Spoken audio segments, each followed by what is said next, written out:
Am I the a-hole for telling my son that if he doesn't want to work, he doesn't get the benefits of my labor? My son, 21 male, dropped out of college at the end of his last semester in December. His grades had been failing for almost a year and a half, so it was pretty much either drop out or get kicked out.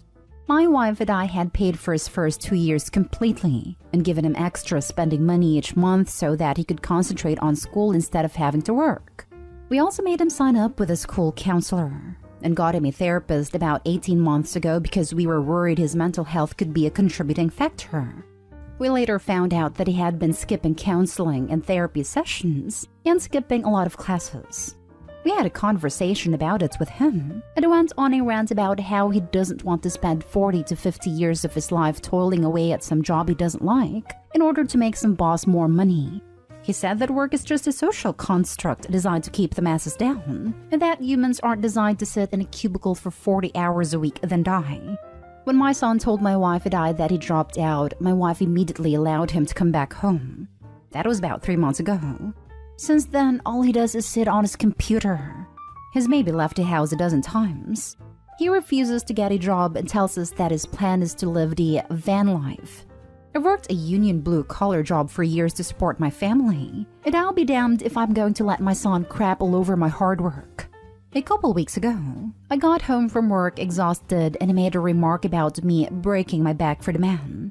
I told him that my job gave him the opportunity to go to college, and he chose to squander it. It turned into a fight where I let out a lot of frustration on him. I told him he either gets a job or he no longer gets to take advantage of my hard work since he seems to think so little of it. I told him I would remove him from our family phone plan, cancel our internet, no longer let him eat our food, and give him a tent so that he can sleep in the backyard. He yelled at me that I'm being an a-hole, and that those are basic human necessities, and I can't deprive him of those. I told him that if he needs those things, then he can freaking work for them like the rest of us, or go find a van and get out. He hasn't spoken to me since, but my wife says I was too hard on him and that this transition has obviously been difficult for him. I told her I am tired of coddling him, and I will not allow him to blatantly disrespect me in my own house, while also taking advantage of all the things I have worked hard to give him. Now, my wife is upset with me too, because she thinks I'm being unreasonable to expect our son to at least do something with his life to contribute if he is going to stay with us. At this point, I don't care if he lives in the backyard and makes a little garden back there to grow his own food. At least that would show some initiative on his part. Now for the top comments. Not stay home. He needs to grow up. Some folks, growing up happens easy. Some folks, it happens hard. Ideals are fantastic, but you can't eat them. Not stay home. Well, these basic human necessities don't look like a social construct now, do they? It's one thing to screw over an awful employer or a biased legal system, or to just freaking hate the necessity of what the economics of specialization have driven us to. It's a whole other thing to screw over your parents. Not stay home. If he wants to embrace the van life, he needs to leave and find a van life. Otherwise, he is as bad as a boss profiteering off someone else's labor. His ideals aren't wrong, but his actions and expectations are.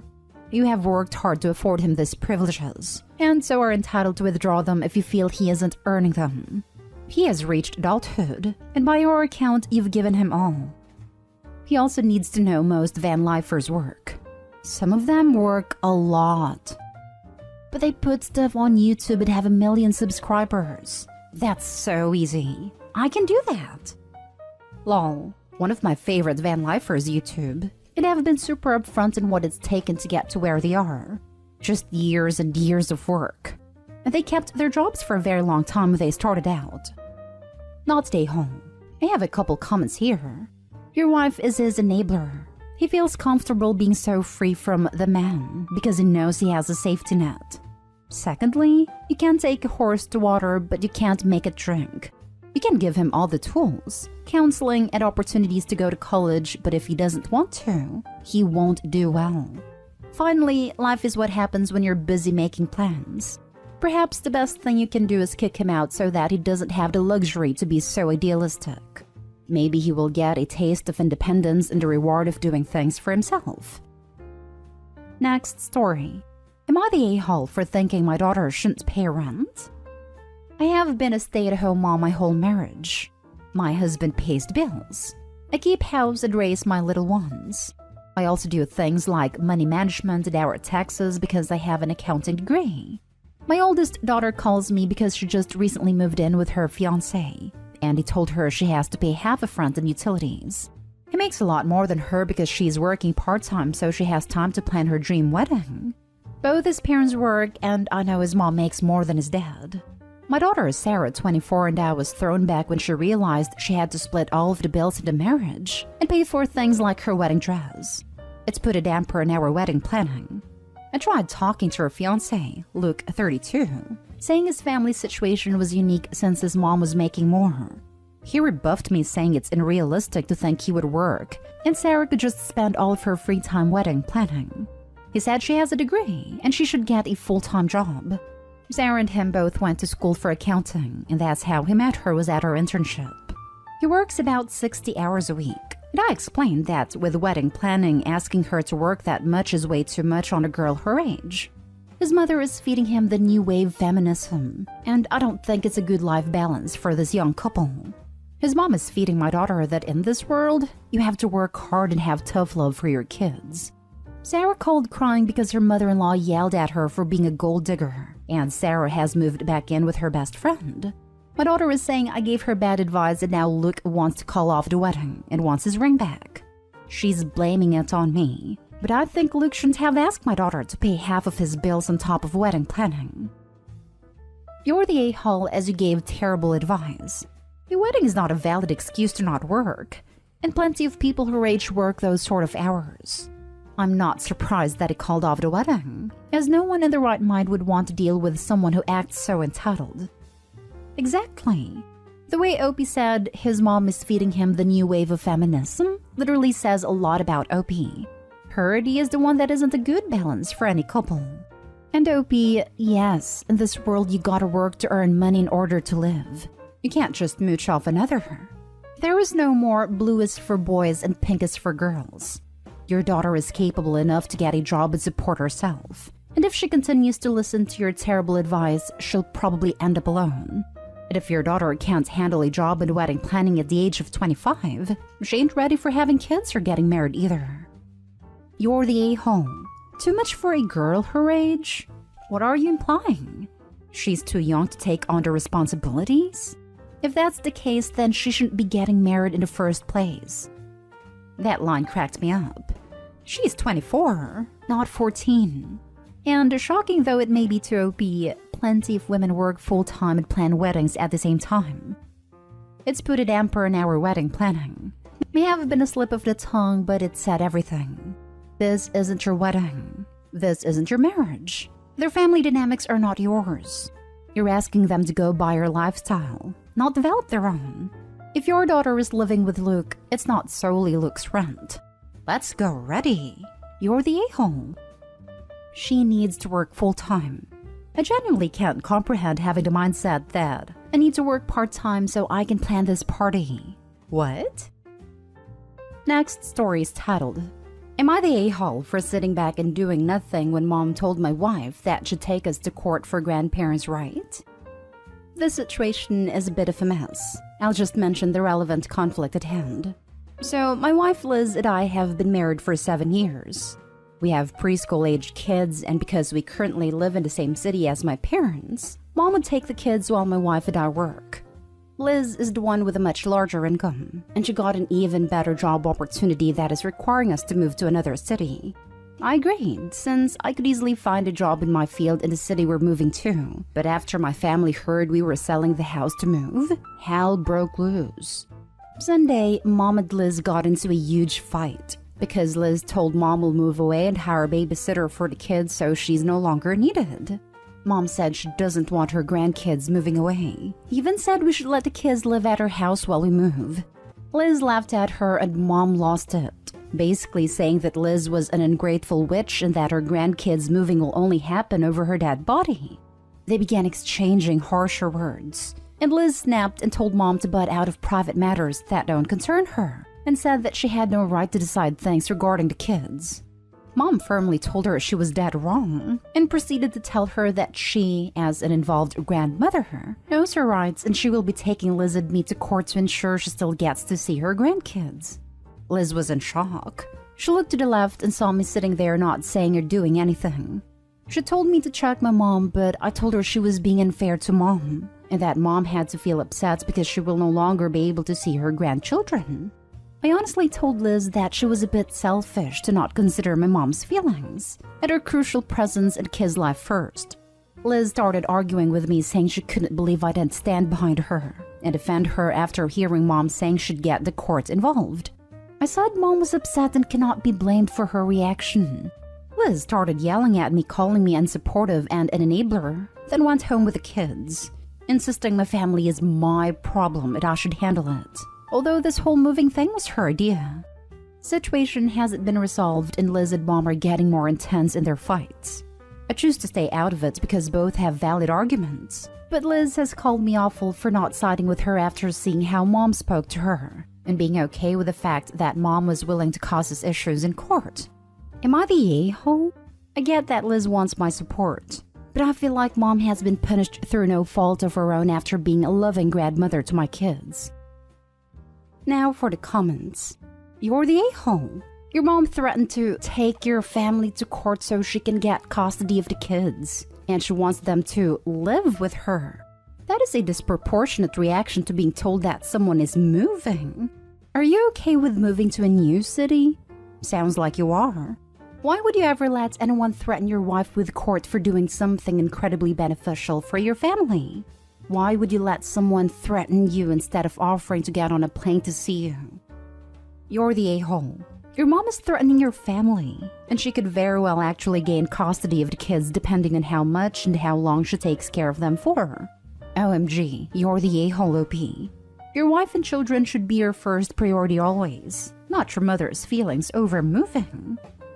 Insisting my family is my problem but I should handle it, although this whole moving thing was her idea. It may have been her idea, but you agreed to it. If you had an issue with moving, you should have had that conversation with your wife. Agreeing with it to your wife's face and then letting your mom do the dirty work of fighting her about it is cowardly and passive-aggressive.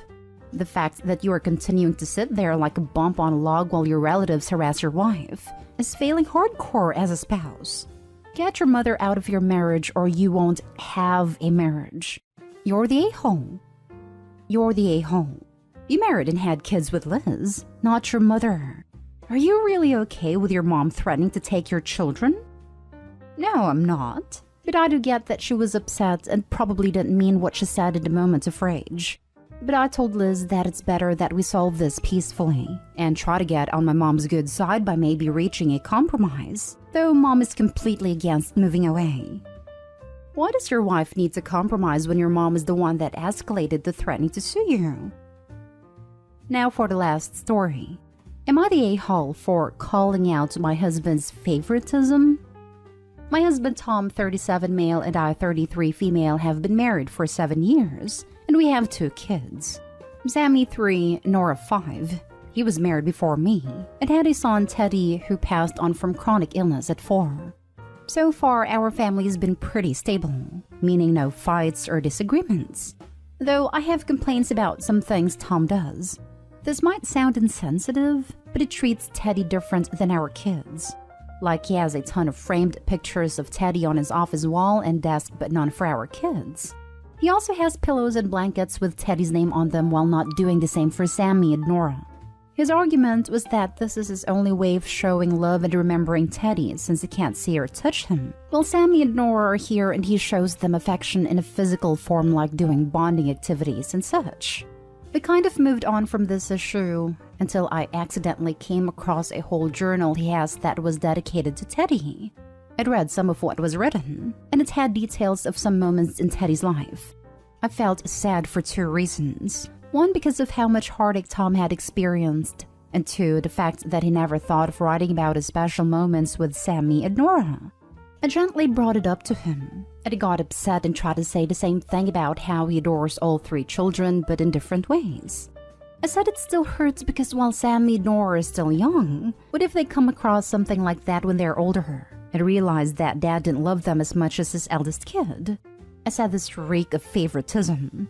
But he said we weren't even having this conversation, nor should I have called him out on his alleged favoritism after I disrespected his privacy and read his private thoughts. I argued that it is what it is, and he should start considering including the kids now and not wait till they're, God forbid, gone to show them love.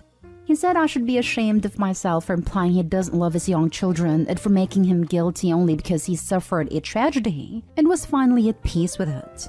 I said I was sorry he felt this way, but he told me to stop talking and leave the room. I walked out and he started crying. The kids then entered the room and started comforting him. So far, we haven't been on good terms. I keep trying to stay calm and collected, but he's being cold towards me, making me feel like I'm at fault here. I want to know if I am the a-hole. You're the a-hole. What is wrong with you? Calm down. The guy lost one of his kids. That child is literally not here anymore. Pictures and a journal is his way of coping with sadness. It does not mean he loves your kids less or favors Teddy over them. Teddy is dead. Take a step back and just stop being so self-centered. Unless he ignores his other two children completely, you are so out of line and instead of being supportive, you are being a nay. So I agree that Opie is the a-hole, but I do wonder what his other two kids are gonna think when all they see is Teddy and not them in Daddy's life. That doesn't excuse Opie in any way at all. I just want the poor guy to make sure that he's dealing with everything in a safe and healthy way. My heart breaks for him. You're the a-hole and huge. My God, how can you not understand and let the man grieve and process this grief in any way, shape, or form he needs to? Teddy's gone. You don't have to make some sort of fake competition for receiving love from your husband. Read a book about losing a child or something so that you can help the man instead of making his trauma worse. Unfortunately, yes, it may be worth updating knowledge on grievance and jealousy OP. Also, it's likely OP is now pushing the husband away. Why would he want to be with a woman that can't properly respect his privacy and past? I would apologize, buy him something to say sorry, and change how you are acting.